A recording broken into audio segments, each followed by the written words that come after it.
എല്ലാവർക്കും നമസ്കാരം. ഒരിക്കൽ കൂടി എൻ്റെ വീഡിയോയിലേക്ക് സ്വാഗതം. ഞാൻ കണ്ണൂർ ജില്ലയിലെ നവജ്യോതി സീനിയർ സെക്കൻഡറി സ്കൂളിലാണുള്ളത്.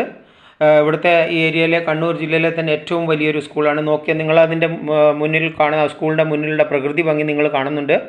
അപ്പോൾ ഇത്രയും നല്ല മഴ പെയ്തുകൊണ്ടിരിക്കുകയാണ്. അപ്പോൾ ഇന്ന് നമുക്ക് എല്ലാവർക്കും അറിയാം, ഇൻ്റർനാഷണൽ യോഗ ഡേ ആണ്. അത് ഈ സ്കൂളിലും ആഘോഷിക്കുന്നുണ്ട്. അതിൻ്റെ പരമായിട്ട് ഞാൻ ആ ഹാളിലേക്ക്, യോഗ നടന്നുകൊണ്ടിരിക്കുന്ന ഹാളിലേക്ക് പോവാണ്. അപ്പോൾ അവിടെ അതിന് മുമ്പേ ഞാൻ സ്കൂളിൻ്റെ പ്രകൃതിയും അതുപോലെ തന്നെ മുന്നിലുള്ള ആ ഒരു സീനറിയും ഒക്കെ കാണിക്കാമെന്ന് വിചാരിച്ചിട്ടാണ് ഈ ഫോട്ടോ ഒക്കെ എടുത്തിരിക്കുന്നത്. ഇത് കാണാതെ പോകരുത്. ഞാൻ ഹാളിലെത്തിക്കഴിഞ്ഞു. ഇവിടെ നല്ല സൂപ്പറായിട്ട് ഒരു കുട്ടി യോഗ അവതരിപ്പിച്ചുകൊണ്ടിരിക്കുകയാണ്. അതുപോലെ തന്നെ ഇതിൻ്റെ മുന്നിൽ കുട്ടികൾ മുഴുവൻ ആ ഹാളിലിങ്ങനെ ഇരുന്നുകൊണ്ട് അത് ചെയ്യുന്നുണ്ടായിരുന്നു.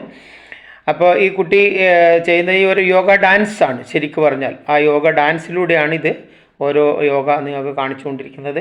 കാണാതെ പോകരുത്, വീഡിയോ മുഴുവൻ കാണുക. നമ്മളെ സ്വന്തം എന്താ പറയേണ്ടത്, ദൈവത്തിൻ്റെ സ്വന്തം നാടാണല്ലോ കേരളം.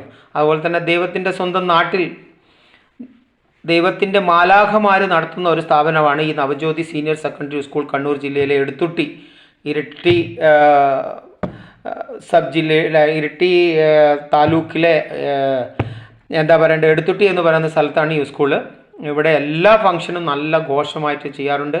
ഈ കണ്ണൂർ ജില്ലയിലെ തന്നെ ഏറ്റവും വലിയ ഒരു സ്കൂളാണ്. അതുപോലെ തന്നെ ഇത്രയും നല്ല ഒരു ഏരിയയും ഇത്രയും നല്ല ബിൽഡിങ്ങും അതുപോലെ തന്നെ ഇതിൻ്റെ പ്രകൃതി ഭംഗി നിങ്ങൾ കണ്ടായിരുന്നു, സ്റ്റാർട്ടിങ്ങിൽ ഞാൻ കാണിച്ചതാണ്.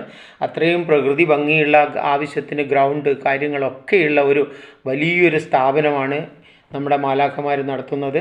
അപ്പോൾ അവിടെയാണ് ഈ ഫംഗ്ഷൻ നടന്നുകൊണ്ടിരിക്കുന്നത്. നിങ്ങൾ കാണുന്നുണ്ടാവും. ഓക്കെ, അപ്പോൾ അത് കണ്ടുകൊണ്ടിരിക്കുക. ഒരു സോങ് ഉണ്ട് ഇതിൻ്റെ ഇടയ്ക്ക്. അപ്പോൾ വീഡിയോ ലാസ്റ്റ് വരെ നിങ്ങൾ കാണുക. ഓക്കെ, എല്ലാവരും കാണണം. കാരണം അത്രയും ഈ കുട്ടി ഇത്രയും നല്ല സൂപ്പറായിട്ട് നിങ്ങളെ മുമ്പിൽ അവതരിപ്പിക്കുമ്പോൾ നിങ്ങൾ സ്കിപ്പ് ചെയ്ത് പോകരുത്. വീഡിയോ മുഴുവനായിട്ട് കാണുക. ഓക്കെ.